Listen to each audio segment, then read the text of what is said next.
buen día República, buen día República Oriental del Uruguay. Cada vez que digo esto, me vienen un montón de ideas al pensamiento, ¿no? A la cabeza también. El pensamiento no sé si está dentro de la cabeza o de esos circuitos que producen un pensamiento que es intangible, pero es muy real.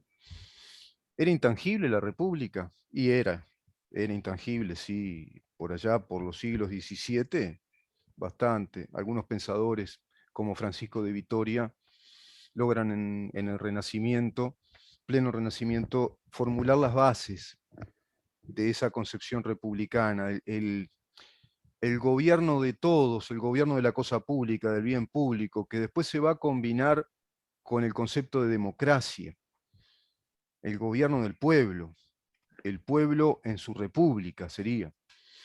Y ese gobierno del pueblo en su república, es decir, el gobierno de la cosa pública a través de la soberanía ejercida por el pueblo. Sería interesante en su momento repasar el pensamiento de Francisco de Vitoria, inclusive de Maquiavelo, al respecto, para entender en qué consiste el concepto de soberanía. Lo cierto es que hoy vivimos bajo esas premisas. Desde lo formal y desde lo sustancial se supone que el 100%. ¿Es así? No. En lo sustancial no se vive el 100% en una república democrática representativa, como en nuestro país lo dice la Constitución de la República.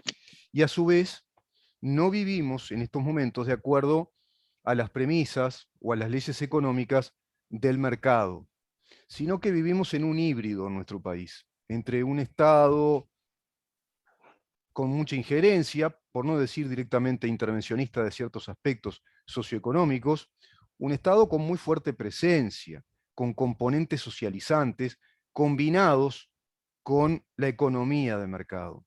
¿Por qué planteo todo esto? Porque vamos a conversar con el licenciado Eduardo Abeña respecto a una de esas tantas reformas que muchos uruguayos, no sé si son una enorme cantidad, pero creo que muchos uruguayos se están planteando con seriedad. Uruguay tendría que hacer reformas realmente serias, yo te diría medulares, ir a la médula de esta columna vertebral que es el Estado de Derecho republicano democrático, en cuanto, por ejemplo, a la seguridad social, que es el tema que venimos tratando con él. Pero hay tantos otros temas, ¿no? Tantos temas. Pero vamos a entrar a este tema, la seguridad social. En nuestro país tenemos una seguridad social basada en el paradigma de Otto Bismarck. ¿Se acordarán ustedes que tiene que ver con la solidaridad social?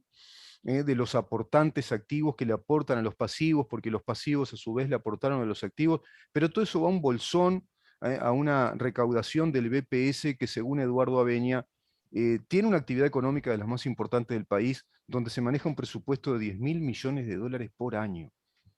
10.000 millones de dólares. Escuchaste bien, ¿no? Para un país como el nuestro, 3.240.000 personas, 10.000 millones de dólares por año. Y curiosamente nos decían que viene una reforma de la seguridad social porque está desfinanciado. Yo no sé si ya calificarlo como el mito, seguramente sí. El mito argumental es que hay más población envejecida que población activa joven y que es un país longevo, que es un país en un proceso de envejecimiento y que inclusive perdió tasa de natalidad. Esos datos son ciertos, pero esos datos alcanzan para explicar una desfinanciación del BPS cuando maneja una estructura financiera, una infraestructura financiera de 10.000 millones de dólares. ¿O no tendrá que ir por otro lado ya en la seguridad social uruguaya? Por ejemplo, este sistema no tiene nada que ver con las premisas de la economía de mercado, por ejemplo. Bienvenido, Eduardo. ¿Cómo te va? Gracias por estar. Buenos días, gracias por la invitación. Un placer, como siempre, estar por aquí, escuchándote tus apuntes tan certeros sobre estos temas. Mira, hemos venido ya tratando el tema y las conclusiones a las que hemos llegado una de ellas es que efectivamente no es cierto que el problema del desfinanciamiento del BPS provenga del envejecimiento de la población, porque ya demostramos con cifras que en realidad si el dinero que es aportado durante toda la vida laboral de una persona se invirtiera en actividades productivas, como haría pensar el hecho de que se llama banco de previsión social, si fuera realmente un banco, la inversión productiva generaría solo de intereses lo suficiente como para pagar mucho más de lo que se está pagando ahora Y eso vale aún si el 100% de la población fuera pasiva. O sea, Ujú, aún si no hubiera un solo activo y todos claro, fueran pasivos, si el dinero claro, se hubiera colocado, estarían los intereses como para pagar. claro. Entonces, eso no es cierto. Lo que está ocurriendo aquí es que el sistema ha sido vaciado.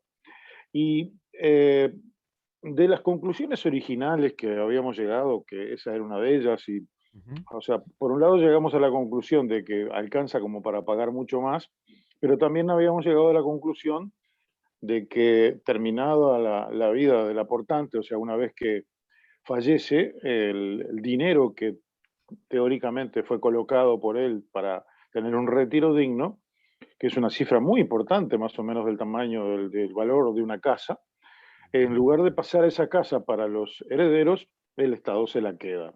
O sea que hay un doble robo del Estado, y lo llamo robo porque es realmente meterle la mano en el bolsillo a la gente y quedarse con el dinero de la gente, ¿verdad? Ujú. Ahora, hoy quiero dar un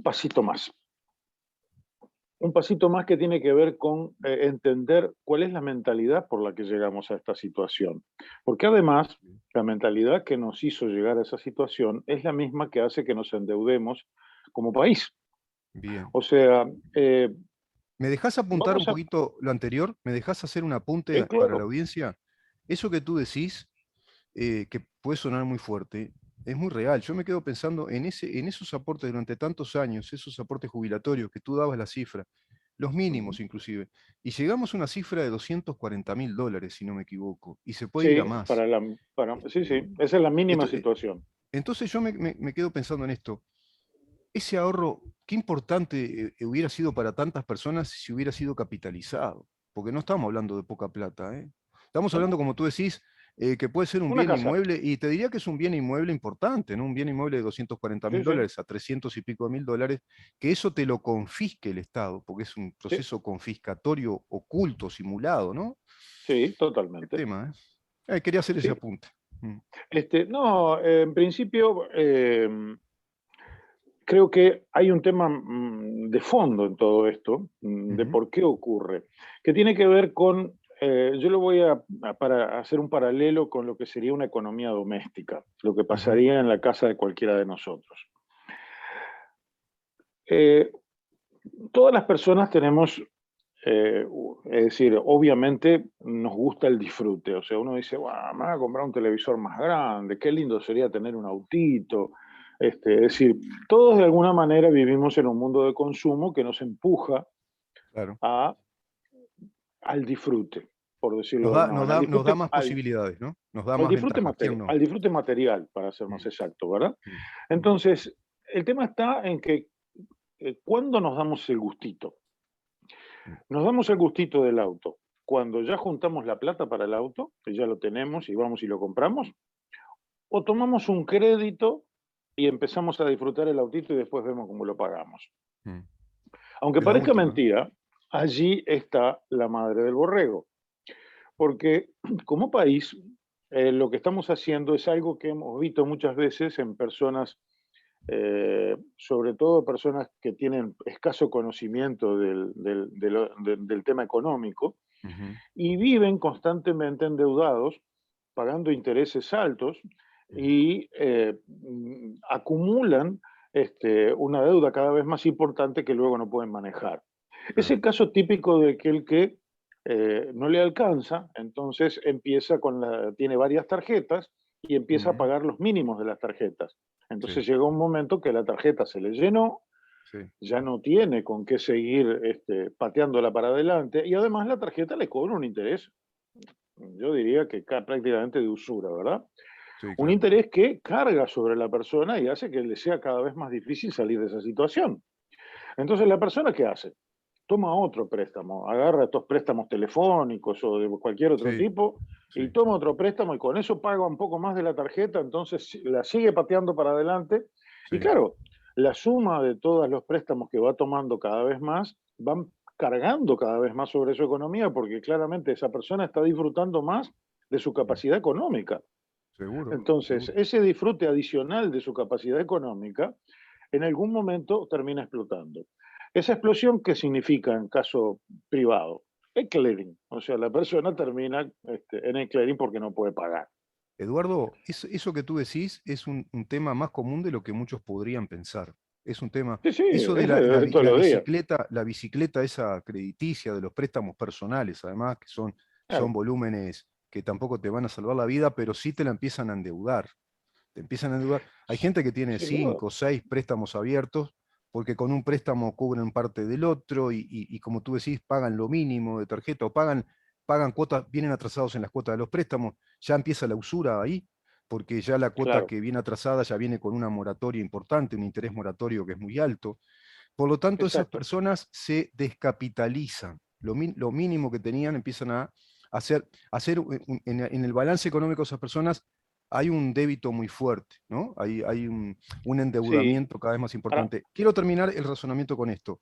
Ese endeudamiento, que en este caso lo estamos analizando a nivel de una hipótesis personal, es un colectivo de personas. Y habría que sacar cuenta de cuánto endeudamiento interno hay en el país, porque esto viene hace mucho tiempo, ¿eh? Hace muchos años que se aplica este tipo de consumo al crédito, la gente ya es consumidora de ese crédito, se mete en varias cuentas, contrae obligaciones y después no las puede pagar. Hay un endeudamiento importante que habría que sacar, habría que hacer esos deberes periodísticos, hacer un relevamiento, cuánta gente en el clearing y cuánto préstamo hay, ¿no? A nivel personal. sí, yo lo que voy es a que esa mentalidad es bastante fácilmente detectable, o sea, vemos las personas que entraron en esa situación y en Mm. general la gente dice, mira, pobre, es decir, lo vemos como un mal cotidiano, es decir, todos Un mal entendemos necesario. que eso es, Mm. claro, todos entendemos que eso está mal, que esa persona va por mal camino y que va a terminar mal. Mm. Sin embargo, curiosamente, a pesar de que lo condenamos a nivel de persona, Mm. como sociedad lo hacemos sistemáticamente, Mm. porque este mal que veíamos del BPS, vamos a volver un poquito a los razonamientos anteriores.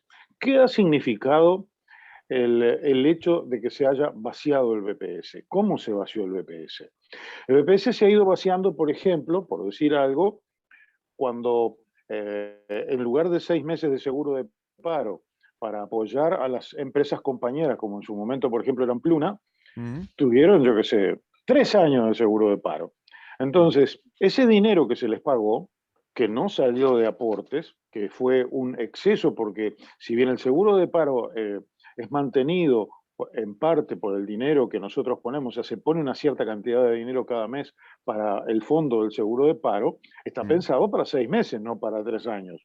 Sí. Entonces, cuando tú abusas del mecanismo y le sigues sacando el BPS, Mm. lo que estás haciendo, en definitiva, es vaciándolo. ¿Pero para qué? O sea, lo que estás haciendo es manteniendo contentos a los, Mm. yo qué sé, 1.000 empleados que tenía Pluna, por decir algo, no me acuerdo exactamente cuántos eran, pero Sí, una sí, cierta cantidad. sí. Creo ¿Y que qué eran hicieron los 900 de ala empleados sur que durante todo quedaron. ese tiempo? Mm. Siguieron viviendo como si tal cosa. O sea, Mm. siguieron comprándose el asadito, Mm. claro, bueno, siguieron comprándose el asadito, siguieron comprando una cervecita importada, comprándose el televisor, o sea, siguieron gastando algunas cosas de origen uruguayo y otras de origen importado. O sea, de alguna manera la economía del país, con ese seguro de paro, fue Mm.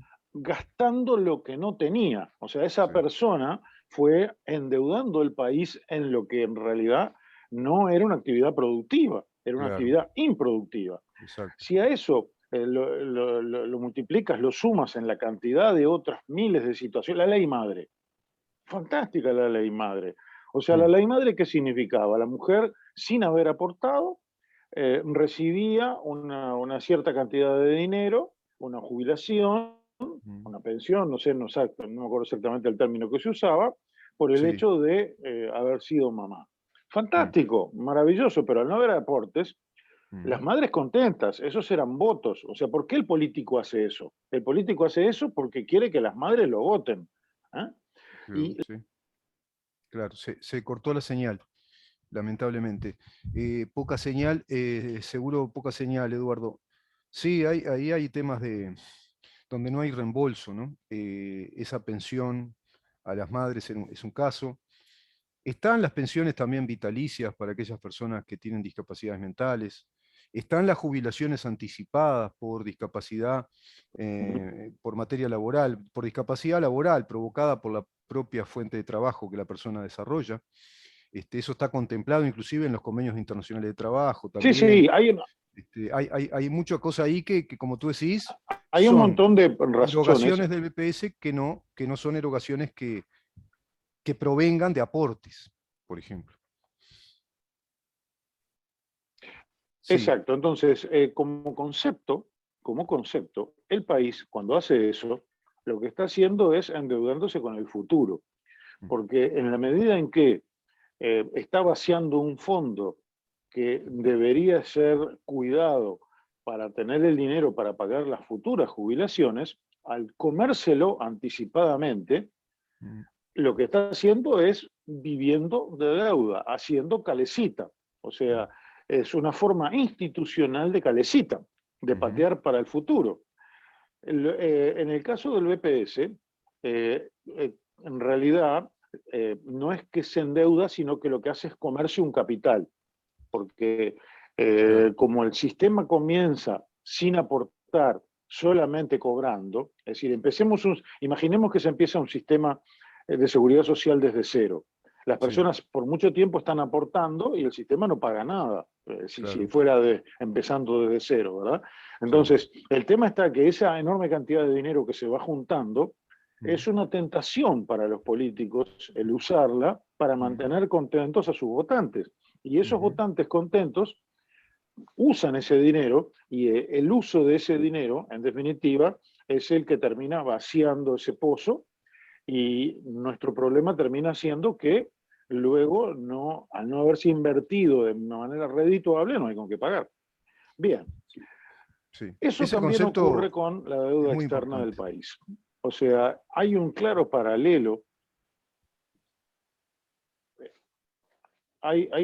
paralelo entre lo que ocurre con el vaciamiento del BPS y lo que ocurre como país. Nosotros habíamos dado una dimensión de todo este tema y, como bien dijiste, estamos hablando de unos 10.000 millones de dólares, que también, casualmente, es más o menos la cifra de nuestras exportaciones y nuestras importaciones.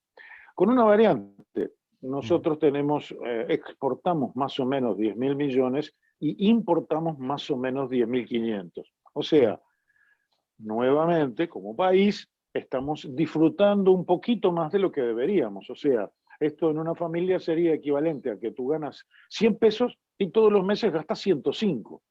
¿De claro. dónde salen esos otros 5? Mm, Bueno, deuda, calecita, o sea, otra vez mm, vamos a parar al mismo tema. sí, Entonces, la deuda externa del país no es otra cosa que el resultado, la resultante del hecho de que estamos disfrutando en forma anticipada. O sea, ese autito que claro. ahora es más fácil comprarse, ese televisor que la gente dice, mira qué lindo televisor que me compré, la cervecita importada que me estoy tomando con el asadito que me estoy comiendo, todo eso, o parte de eso, un Mm, 5% más o menos de eso, en realidad no es actividad productiva real. O sea, mm, es deuda, sale del futuro. O sea, claro, nos lo estamos comiendo de nuestros hijos. Porque, ¿qué claro. significa? El mejor ejemplo lo tenemos en lo que pasó durante los 15 años de gobierno del Frente. Mm, sí, sí. Muchas veces se dice que más o menos tomaron el gobierno con unos 15.000 millones de deuda y lo largaron con unos 60.000, número redondo, ¿verdad? Sí, sí, más o menos, sí. ¿Qué fue lo que pasó? ¿Qué fue lo que pasó? Vamos a analizar qué pasó. Lo que pasó fue ni más ni menos que, en realidad, Uruguay, en esos 15 años, no pagó nunca su deuda. Lo que hizo fue patearla para adelante. O Mm, sea, lo que hacía Astori, mm, básicamente, están por vencer 3.000 millones de deuda. Bárbaro. ¿Pagamos? No, no pagamos. Lo que hacemos es colocamos 4.000 millones de nueva deuda. mm, Con esos 4.000, con 3.000 de esos 4.000 pagamos la deuda que está venciendo y mm, tenemos otros 1.000 milloncitos más para seguir chiveando, para seguir sí, tapando el agujero de la diferencia entre los 100 y los 105 que la familia gasta de más, usando sí, el concepto, el paralelismo con la situación familiar. Sí, sí, sí. Yo Entonces, me acuerdo de Astori yéndose durante ido a 15 Washington años, y hablando de 1.300 a 1.000 millones de dólares de nueva deuda y dándonos a entender que se había pagado el interés de deuda, una cosa. Pero es lo que tú decís, es como una especie de encaje, ¿no? Sí, con emisión de más deuda se pagaba la anterior, pero se pedía más plata. Pero en verdad nos endeudamos más. Nos endeudamos en sí, o este caso sea, 4.000 y pico de millones de dólares. claro, vamos a mirar un poquito, con un poquito más de detalle el tema, un poquito apenas. Mira, la deuda del país genera, o sea, se acumula como déficit. Cuando hablamos de déficit, nosotros tenemos dos tipos de déficit. El llamado déficit primario, que es Mm, la diferencia entre lo que el Estado cobra de impuestos y lo que el Estado gasta. mm, Eso más o menos son unos 300 millones de dólares por año. Eso cambia sí, todos los años, pero más o menos números redondos, en grandes sí. números son unos 300 millones por año. Y Ujú, después el otro componente del déficit es justamente el pago de intereses. claro. ¿Cuánto es el pago de intereses? 3.000 millones. O Mm, sea que del déficit total, que son 3.300, sí, solamente 300 son déficit primario y los otros 3.000, o sea, 10 sí, veces más, son los sí. intereses. Es por deuda, ¿Eso qué por pago de significa? intereses, Que en claro. la medida en que nosotros no estamos pagando, y claro, pero en la medida en que nosotros no estamos pagando, el año siguiente, en vez de deber 60.000, debe 63. Y en vez de Claro, ser los intereses 3.000, son 3.100. claro. Entonces, esa cadena que se va Sí, formando se sí. vuelve cada vez más insostenible. Claro, claro. Es un poco aquello que decíamos de la familia que se mete que se mete en sucesivos préstamos y termina en el clearing, porque llega un Sí, momento, o sea, sí. eso tiene un límite, uno no se puede endeudar indefinidamente, ¿no? Eduardo, y Entonces, acá hay vamos otro a apunte que mirarlo hacer. ahora Hay otro apunte que hacer acá. Una cosa es endeudarse para infraestructura, por ejemplo, para mejorar las condiciones de tu casa en exactamente, infraestructura, o para mejorar tu negocio, para ampliar a tu negocio, para comprar más mercadería, para ampliar el mercado. Y otra exacto, cosa es endeudarte para gastos personales. Y lo mismo pasa a nivel de un Estado. El Estado puede endeudarse para su exactamente, infraestructura, para mejorar su infraestructura, para tener mejores carreteras, para hacer, yo que sé, mejores estaciones de trenes, mejores puertos, lo que sea, conexión de fibra óptica, lo que sea. Pero no se puede endeudar para gastos corrientes, como lo ha hecho Uruguay en el periodo del Frente Amplio. El periodo del Frente Amplio se contrajo deuda para el pago de sueldos de los empleados de la Administración Central, por ejemplo. Tenemos un delay, lamentablemente, en la comunicación sí, con sí, Eduardo. sí, Mm. sí, hola, ¿me Hola, escuchas? sí, sí, sí, sí, sí, sí, te escucho, sí. Mira, decíamos entonces que hay una acumulación Mm. de deuda que genera un interés creciente y ese interés creciente se vuelve cada vez más difícil de pagar. Pero vamos a darle una magnitud. Nuestro actual gobierno, Mm. en su campaña, prometió ahorrar 900 millones de dólares por año. ¿Se acuerdan? Sí, Bueno, si nosotros ahora mismo tenemos un desfasaje de 3.300 millones de dólares por año, ese ahorro de 900 millones que en su momento se prometía, mm, significa ni más ni menos que el gobierno ya asumía que iba a seguir endeudándose, porque en lugar de endeudarse en 3.300 o más, se iba a endeudar en 2.400, pero igual se iba a seguir endeudando, ¿me mm, explico? O claro, sea, el gobierno ni siquiera en campaña prometió terminar con el problema. Simplemente lo que se prometía era achicar un poco el problema. mm, O sea, ya tenemos en nuestro ADN, en nuestra mentalidad, en el planteo inicial, el error. Porque el error es que seguimos acumulando deuda, seguimos haciendo calecita y somos conscientes de que estamos haciendo calecita sí. y igual estamos dispuestos a seguir haciendo. Aún Ahora este ese es un gobierno, y fenómeno ojo, mundial también, Eduardo, ¿eh? Ese fenómeno es a nivel del mundo, ¿no? Yo, por yo no veo supuesto, ningún país que hable de superávit ya. Todos están hablando de déficit y inclusive como muy buena supuesto, nota cuando el déficit fiscal es muy bajito, como pasa con países europeos. Creo también que exacto, respecto a este gobierno, también ha medido la factibilidad de los hechos, ¿no? Es decir, la factibilidad de las políticas a llevar adelante. Porque cuando agarras un país tan endeudado, bueno, sería demagógico decir, vamos a eliminar la deuda, vamos a tener superávit. No, evidentemente pensó en algo así como lo que tú Eh, decís, en ir achicando, digamos. Inclusive los últimos números dan que el déficit fiscal bajó. El déficit fiscal ha bajado. Y otra cosa que me parece que acá corre como un valor positivo para el gobierno es en pandemia. No olvidemos la pandemia de por medio, ¿no? Con gastos que son erogaciones, que eh, no vuelven tampoco al Estado, que queda el mercado contraído, quedó recesivo en el 2020, muy recesivo. Hay una reactivación ahora, pero dentro de ese panorama tan negativo, con un Estado tan deficitario, que los números estén dando que baja el déficit, que la tasa de desempleo bajó, inclusive superando la del 2019, bueno, no habla nada mal del gobierno, porque con mucho menos recursos y en pandemia está haciendo las cosas mejor que 15 años de gobierno con una bonanza económica impresionante, con la apertura de los mercados, con un mundo totalmente normalizado, donde perdimos grandes oportunidades hasta de hacer TLCs, ¿no? Es decir, de ir a Tratado de Libre Comercio. Que eso también puede generar una vía comercial y de inversión para mejorar también la infraestructura del país, hacer más productivo el país, que eso parece, como tú decís, que no estaba en el ADN, por lo menos ahora se está visualizando una nueva actitud política. No estaba en el ADN hablar de más producción, no estaba en el ADN uruguayo de hablar de más sí, industria que viniera a invertir. pero no tenemos que ser tan, me parece a mí, contemplativos con nosotros mismos.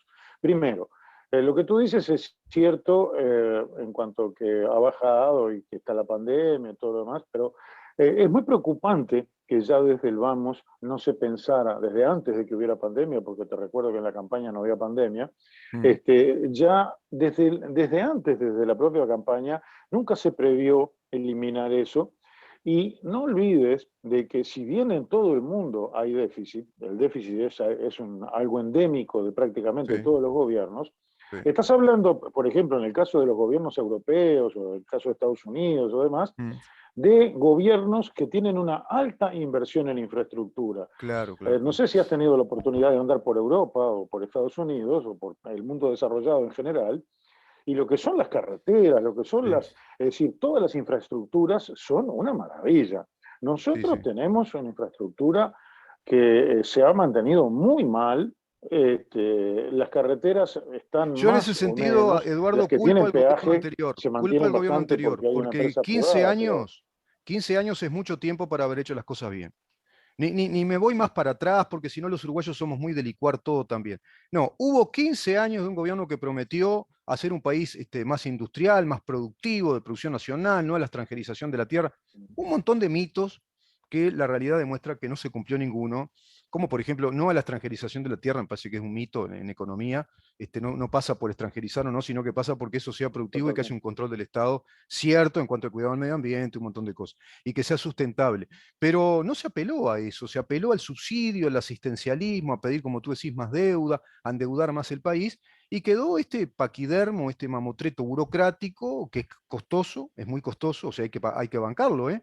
A casi 380.000 personas que viven del Estado, más los subsidiados del Estado, más las empresas carterizadas con el Estado, ahí está toda la otra actividad indirecta, oblicua, que trabaja para el Estado. Bueno, en ese sentido yo no le veo posibilidad a un gobierno, sea el que sea, que venga y eso lo arranque de raíz. Recuerdo también que este gobierno planteó no renovar todas las vacantes, ¿no? Es otra medida de empezar a adelgazar al Estado. Es decir, bueno, de los tres que se jubilan, bueno, dos no entran, o no sé si eran dos entran y dos vacantes sí y una no. Es un poco light también para mí, es liviano. Pero tienen que haber más medidas. Yo pienso que esto va a haber que monitorearlo en el curso de lo que queda de este gobierno y hacia lo que vendrá, porque esto no se arregla de un día para el otro, ¿eh? Tenemos un aparato burocrático muy pesado, muy comprometido ya, no olvidemos que están los derechos laborales adquiridos, son derechos que no se pueden vulnerar. Hay un montón de temas también a nivel institucional que cuando te metieron, vamos a hablarlo en criollo, cuando te metieron el muerto en tu casa es bravo que lo puedas sacar. Eduardo, Sí, a mí me gusta darle una magnitud a las cosas y si me permitís cerrar, sí, la magnitud del sobrante en el Estado es mm, por lo menos 2/3. O mm, sea, para lo que es la población del Uruguay, para lo que es la infraestructura que tiene Uruguay, el sí, Estado, la cantidad de empleados que tiene el Estado, debería ser aproximadamente un tercio de lo que es. O sea, sobran dos claro, tercios de los empleados. claro, claro, claro. Es así. Y peor todavía, en la actividad privada también se ve una enorme ineficacia. Te voy a dar un solo ejemplo. Sí, Tú pones una planta de armado de autos aquí en Uruguay para sí, fabricar, por decir un número redondo, 1000 autos por año. sí. Esa misma planta, con las mismas máquinas, con la misma planta, exactamente la misma planta, Mm, tú la pones en cualquier país asiático sí. y se requiere la tercera parte de los empleados para hacerla funcionar de los Mm, empleados que se requieren aquí en Uruguay. La tercera creo. parte. Y te agrego otra Eso cosa. significa que somos ineficaces. Y te agrego otra cosa. En esos países asiáticos hay 3, 4 huelgas por año o paros de 2 o 3 días y paran de nuevo y paran de nuevo. En los países industriales desarrollados hay tanto paro en la actividad fabril, industrial, como hay en nuestro país, donde los sindicatos se dan al lujo de parar y parar y parar. Acá cualquiera te pone una industria y se empieza a fabricar el lío, el problema, la conflictiva, y comenzamos con las medidas prerevolucionarias de paros, de paro. Hasta paran porque un compañero lo están por echar, ¿no? Como hemos visto, porque y después nos enteramos que ese compañero se había portado muy mal. Pero claro, ese compañero perdía los privilegios, porque iba a ser despedido por mala conducta. Y todos sabemos que por mala conducta no tenés indemnización por despido, por ejemplo. Está lleno de cosas muy sucias en el sindicalismo uruguayo que también perjudican mucho a un posible, como tú decís, en esa visión integral, un posible país este, productivo, industrial. Lamentablemente se fue la conexión porque lo quería despedir a Eduardo y desearle un feliz año nuevo. Yo no sé si estás por ahí todavía. Este, para ti y toda tu familia, Eduardo, un gran año, un año lleno de, bueno, de todo, de salud, de éxito, de bendiciones. Y cerrá tú la Bueno, nota. y igualmente para ti, Rubén, para toda tu familia y obviamente también para toda la audiencia que nos está ahí del otro lado dando sentido a nuestras palabras, porque no, Sí. de nada valdrían nuestras palabras si no hubiera quien las escuche del otro lado, ¿verdad? Tenés Pero es muchos muy, seguidores, ¿eh? Ya tenés muchos seguidores, ¿eh? Tu columna bueno, realmente está impactando, ¿eh? me Sí, sí, alegro. Bueno, es muy importante que nos pensemos como sociedad claro. y empecemos a asumir el hecho de que hemos vivido una bonanza que no merecemos. Mm, Porque, ¿qué significa que se mm, necesite el triple de operarios para fabricar esos 1000 autos? claro, claro. Significa que somos medios vagos, Rubén. Esa es una realidad. Y O falta fuente de sea, trabajo. Y faltan fuentes de trabajo. exactamente. Claro, claro, Entonces, sí. esas fábricas que se vuelven ineficientes porque requieren el triple de personal, Mm, cierran. ¿Y qué sí, significa que cierren? Significa que hay menos empleo. O sea, claro, son personas que claro. terminan en el seguro de paro Mm, cobrando un dinero por no hacer nada, lo cual nos sí, vuelve aún más ineficientes como país. Entonces, exacto. tenemos que ser conscientes de que un trabajo eficaz y productivo es Mm, necesario para salir sí, de esta espiral de sí, vivir gastando 105 de sí. los 100 que ganamos. O Es sea, es así. una cuestión de cada uno. Y Es así, bueno, es feliz así. año Tenemos para que, todos. tenemos que ir creando esa mentalidad de la cultura del trabajo y de la producción. No hay otra, no se sale de otra Exactamente, o manera. sea, tenemos que Eduardo, volver ¿sabés a ser qué? productivos.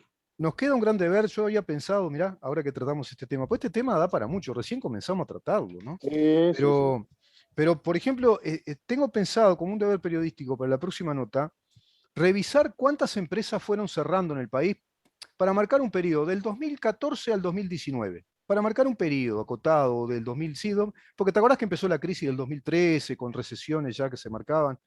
Bueno, Ujú. estaría interesante ver, hacer una revisión de cómo se desmanteló el poco aparato productivo que teníamos, donde ahí podemos visualizar que no hay signos positivos de desarrollo en un país que tuvo una bonanza, como bien decís tú, que no la merecía, que fue coyuntural, que nos favorecieron los commodities que Uruguay exporta, como ahora Y nos te voy a sigue subir la favoreciendo. apuesta. Y te voy a Claro. subir la apuesta. El análisis tiene que Mm, tener dos patas. mm, Por un lado, los costos de esas empresas que cerraron, sí, que eso incluye combustible, incluye impuestos, incluye mm. un montón de cosas, y Aportes luego, pagos.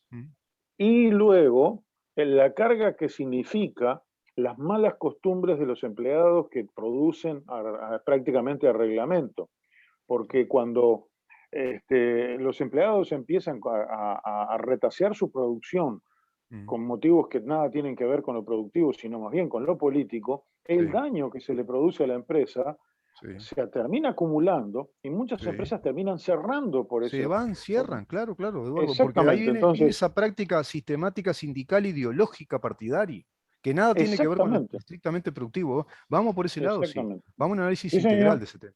Muchísimas gracias, Eduardo. Muy un gran feliz abrazo. 2022. Que pases muy Igual, bien. El gracias. licenciado Eduardo Beña, conversando con nosotros de estos temas que yo intento titular de la manera más justa, lo que el Uruguay necesita, ¿no? Para cambiar realmente como país. Cambios realmente estructurales, profundos, hablar en serio de un cambio para nuestra República Democrática, nuestra República Oriental del Uruguay. Vamos a una pausa, Damián, y venimos después con una editorial que mucho tiene que ver con esto que conversamos recién con el licenciado Eduardo Beña. Quédate ahí.